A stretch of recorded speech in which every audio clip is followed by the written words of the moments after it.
¿Qué tal, familia de la fe? Un abrazo muy especial una vez más aquí en su espacio devocional en los brazos del Padre. Bienvenidos, tengan ustedes un tiempo hermoso.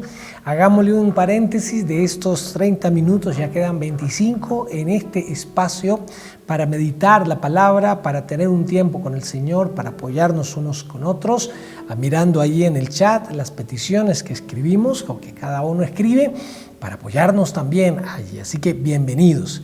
Quiero invitarles a que preparemos nuestro corazón abriendo este programa orando, pidiendo al Señor que nos dé la fortaleza para seguir asumiendo, como lo hizo José, todos estos eventos que vivimos, por los que pasamos a nivel familiar, a nivel personal, a nivel de iglesia, a nivel laboral, a nivel académico, según lo que cada uno esté desarrollándose, y que en esto podamos también seguir el ejemplo inspirador de este hombre tan espectacular del que venimos estudiando, que ha sido José. Así que acompáñame para orar. Amado Padre Celestial, te doy la gloria y la honra por permitirnos este espacio devocional con esta preciosa audiencia que tenemos allí a través de las redes sociales, Señor. Queremos pedirte de manera muy especial que en este ratito tu sabiduría abunde, Señor, que llegue a nuestras mentes, que llegue a nuestros corazones y que encontremos este consejo práctico para que nuestras vidas guiadas por ti caminen siempre en el centro de tu voluntad, cumpliendo el propósito por el cual nos has colocado para esta generación, para esta nación, para esta época de la vida, de la historia, Señor.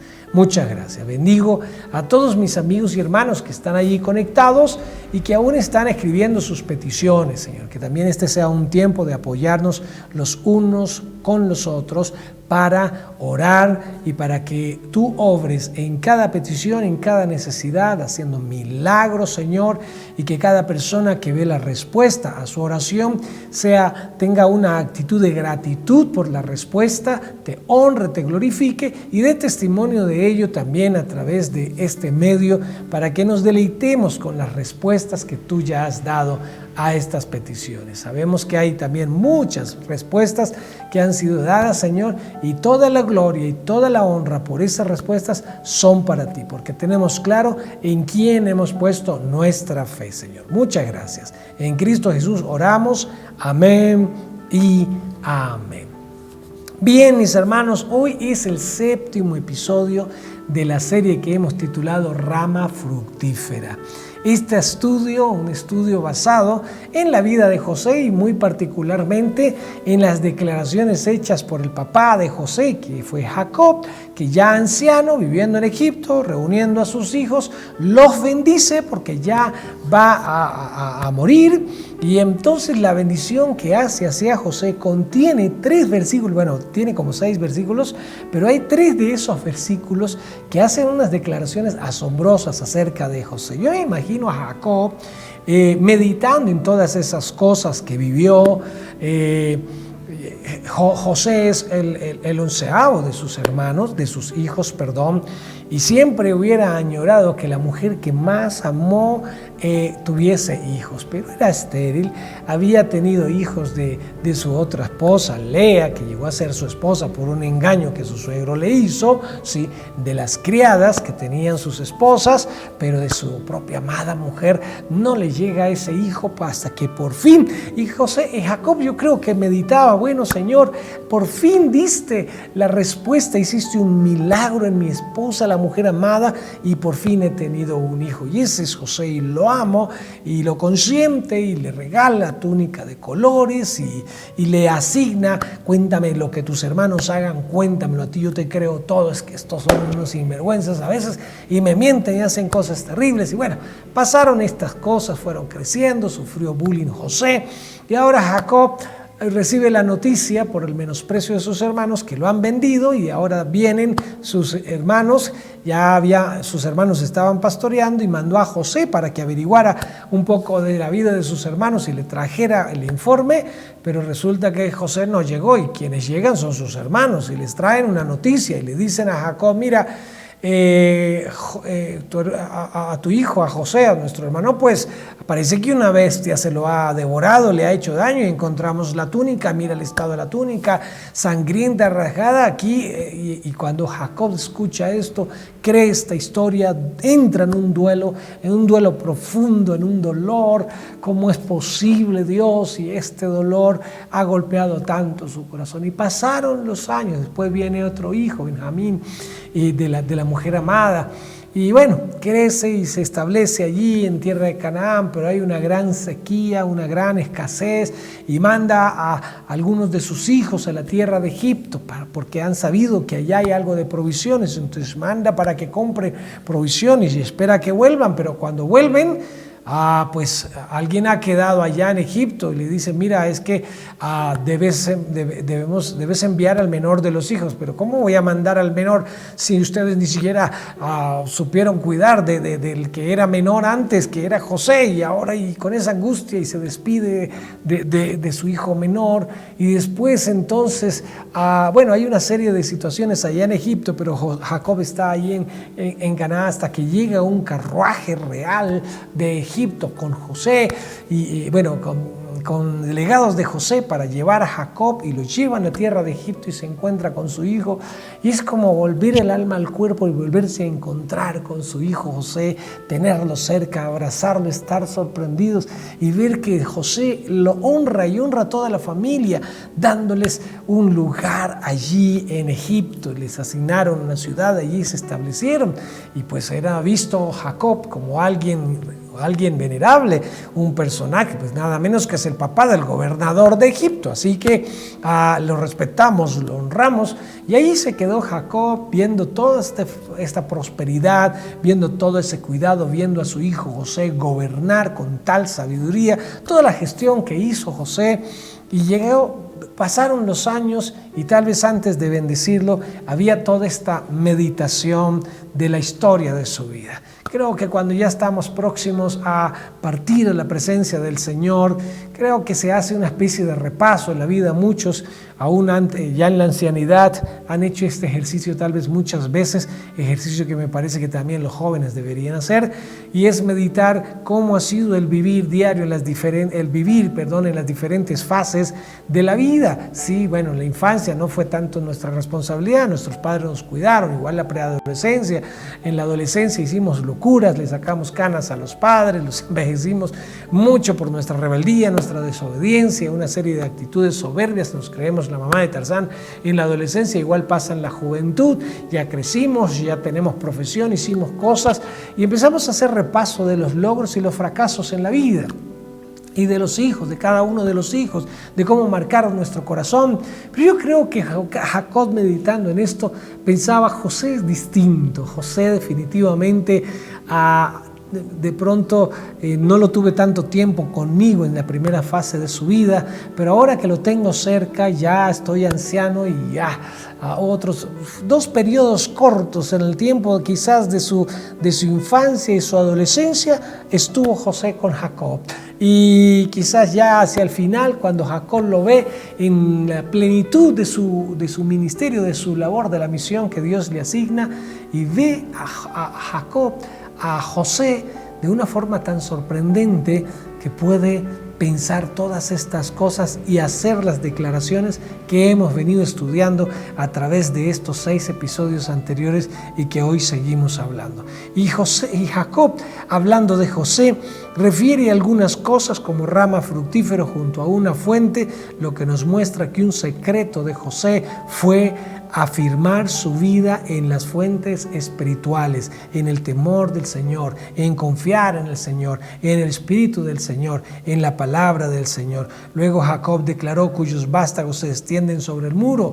José no tuvo límites, a pesar de que trataron de ponerle límites al venderlo, al meterlo en la esclavitud, al meterlo en la prisión, pero aún así superó esos límites, y también nos muestra eso a nosotros, porque mayor es el que está en nosotros que el que está en el mundo. No hay límites para los hijos de Dios, para quienes tenemos el poder de Dios en nuestras propias vidas. ¿Por qué limitarnos? Los límites están más aquí en nuestras propias cabezas, pero cuando nuestra mente piensa acorde a los pensamientos de Dios, pues hay liberación mental.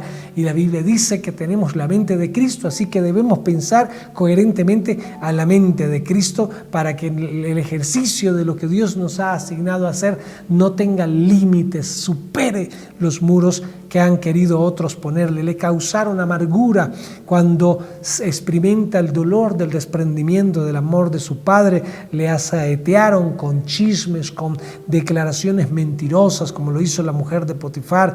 Le aborrecieron los arqueros, le olvidaron allí en la prisión, lo menospreciaron. José, en medio de todas estas cosas, mantuvo la integridad. Y Jacob termina el verso 24, otra declaración que hace Jacob en el verso 24, donde dice: mas su arco se mantuvo poderoso. Le aborrecieron los arqueros, mas su arco se mantuvo poderoso.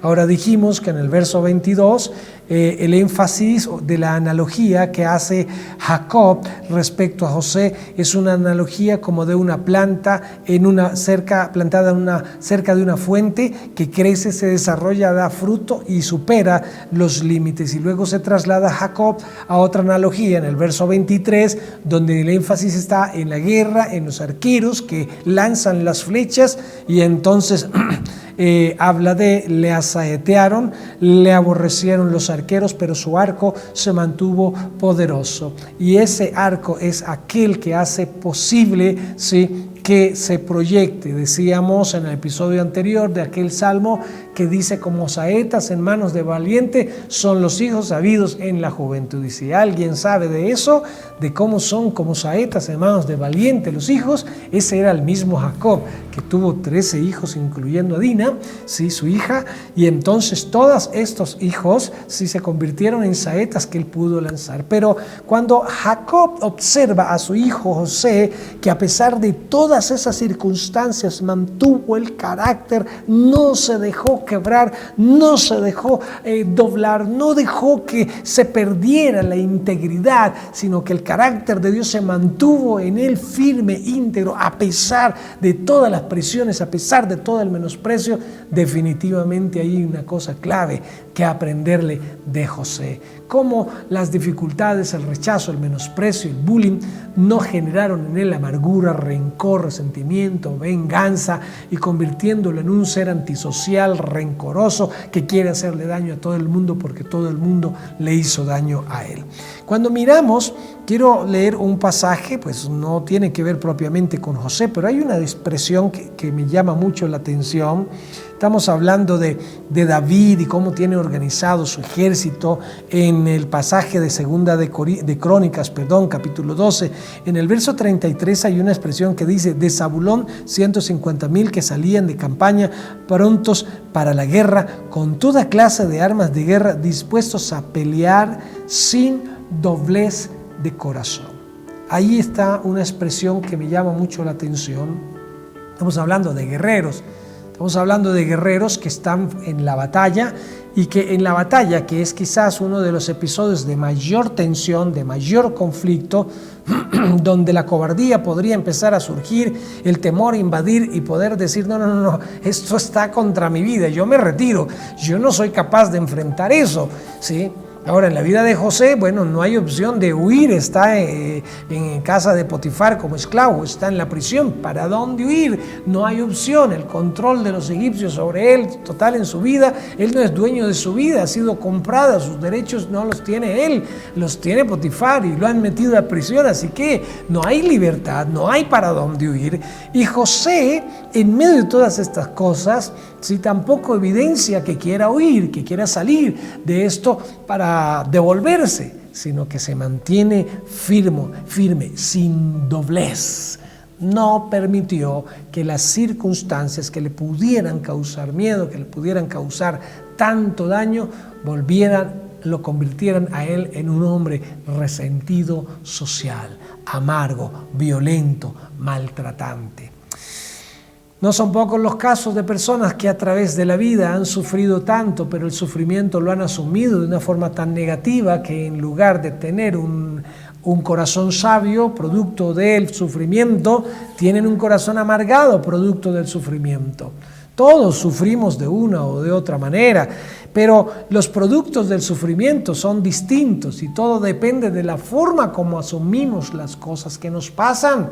Si elegimos asumir las cosas que nos pasan con una actitud de resentimiento, de rencor, culpando a todo el mundo, pues definitivamente vamos a vivir estos eventos sin madurar, sin crecer, sin aprender absolutamente nada de ello.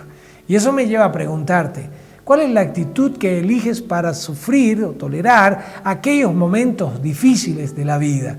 ¿Es una actitud irritable, irascible? ¿Es una actitud amargada, de llanto, de opresión, de depresión, de ansiedad, de que quieres huir y empiezas a sufrir y te encierras en tu habitación y coges una cuchilla y empiezas a cortarte, a sajarte los brazos, las piernas, el abdomen porque el dolor es grande y quieres desahogarlo, pero ignoras que pues no, el filo de una cuchilla no es precisamente lo que va a desahogar el dolor, porque tú quieres simplemente distraer, y aquí no hay que distraer nada, aquí hay que resolver el problema.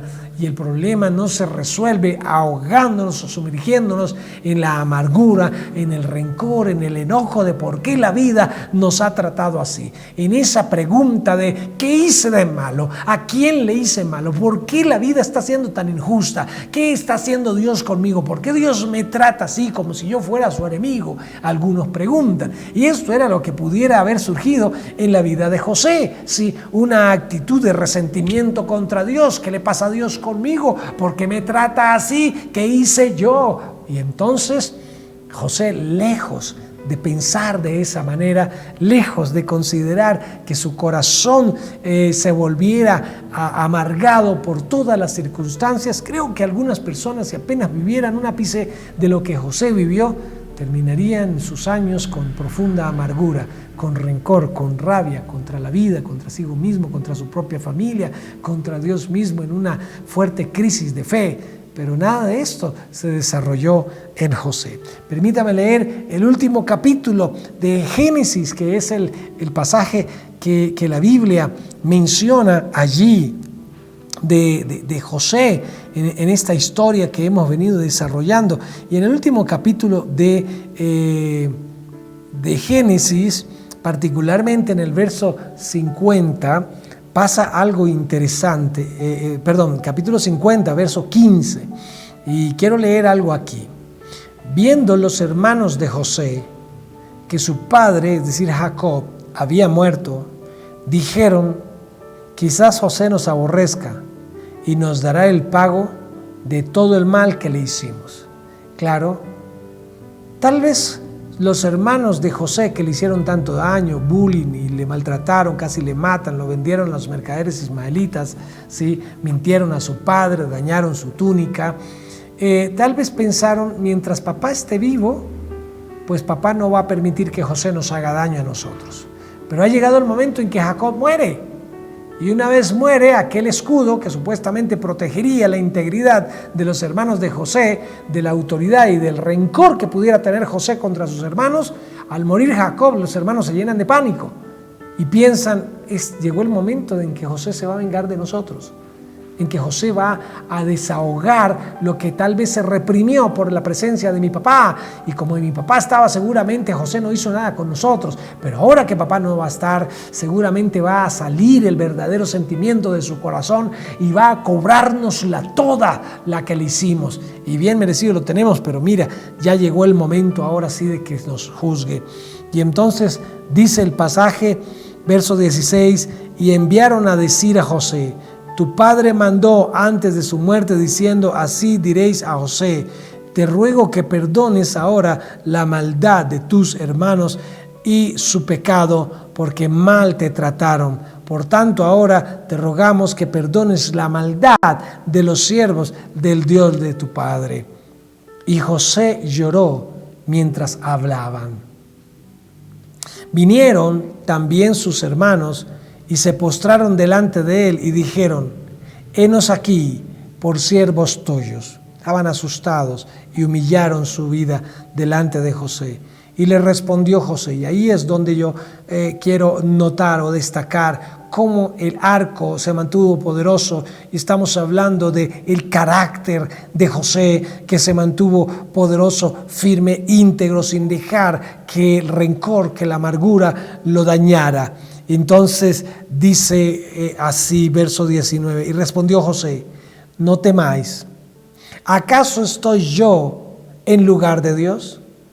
¿Acaso yo puedo ser juez sobre ustedes en lugar de Dios?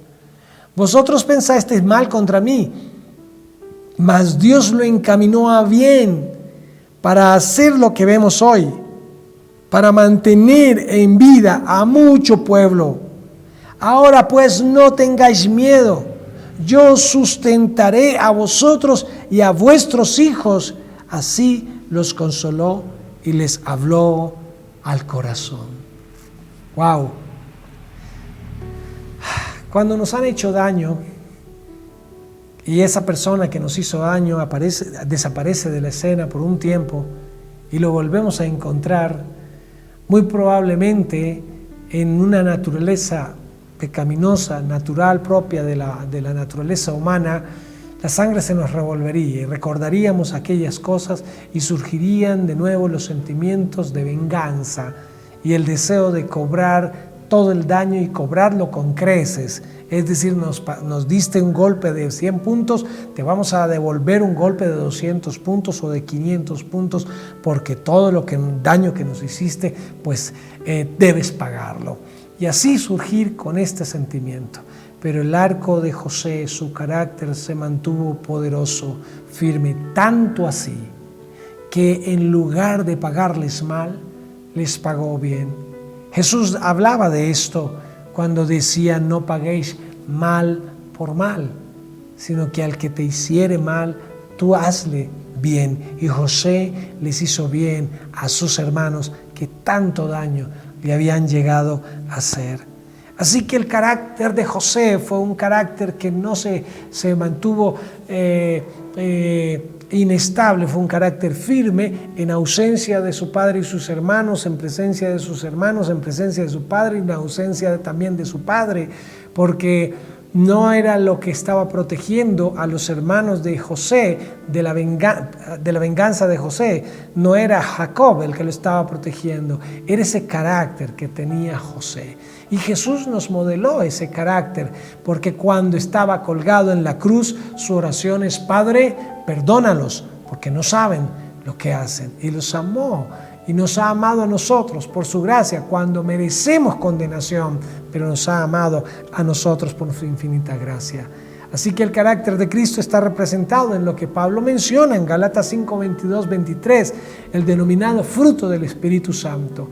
No importa lo que nos hagan, no importa lo que digan de nosotros, no importa lo que se opongan, desde la ignorancia ellos hablarán contra nosotros. Puede que no nos hayamos ganado la lotería de la maldad de ellos, es decir, no hemos hecho algo para que merezca o que justifique la actitud de ellos contra nosotros, pero no permitamos que nuestro corazón se nos dañe por la maldad de ellos. El fruto del Espíritu es amor, gozo, paz, paciencia, benignidad, fe, mansedumbre y templanza, y contra tales cosas no hay ley. Guardemos nuestro corazón íntegro, pase lo que pase. No permitamos que la venganza, el resentimiento aniden en nuestras vidas para cobrar después. El Señor dijo, mía es la venganza, yo pagaré. En otras palabras, Él se encarga de hacer justicia. Nosotros dejaremos que el amor de Dios fluya en nosotros y a través de nosotros hacia todas las personas, aún hacia las que nos hacen daño. Oremos. Padre, gracias por tu palabra, Señor, por este ejemplo en la vida de José, ejemplo maravilloso, Señor. Pedimos de manera muy especial que este tiempo de tu palabra edifique nuestro corazón, Señor. Ayúdanos, Padre, a perdonar a aquellos que nos han hecho tanto daño, los que nos hicieron daño en la infancia, en la adolescencia, en la juventud, aquellas personas que nos hicieron bullying, aquellas personas que mintieron, que nos calumniaron, aquellos que nos hurtaron, aquellos que nos maldijeron, Padre Celestial. Pero no permitas que estos sentimientos de rencor se aniden en nuestro corazón, y sabemos que es el perdón el que hace posible que seamos sanados de esto, en el nombre de Jesús. Padre, bendigo nuestra audiencia, Señor, que la vida de cada uno de mis amados hermanos esté bendecida por tu presencia, así como por el consejo de tu palabra que hemos recibido hoy, que puedan encontrar esa pertinencia de ponerla en práctica. Tú conoces las peticiones que en estos momentos han sido colocadas allí en el chat. Padre, sé tú respondiendo conforme a la necesidad de cada uno, y que en la respuesta te demos la gloria, te demos la honra, te demos la alabanza, Señor, porque en esto nos gozamos, Señor, en que tu oído está inclinado en nuestras oraciones, en que tú respondes a nuestras peticiones, Señor. Todo conforme a tu voluntad. En el nombre de Jesús. Amén y amén. Familia de la fe, un abrazo para todos. El Señor les bendiga enormemente. Nos vemos en el próximo episodio en los brazos del Padre.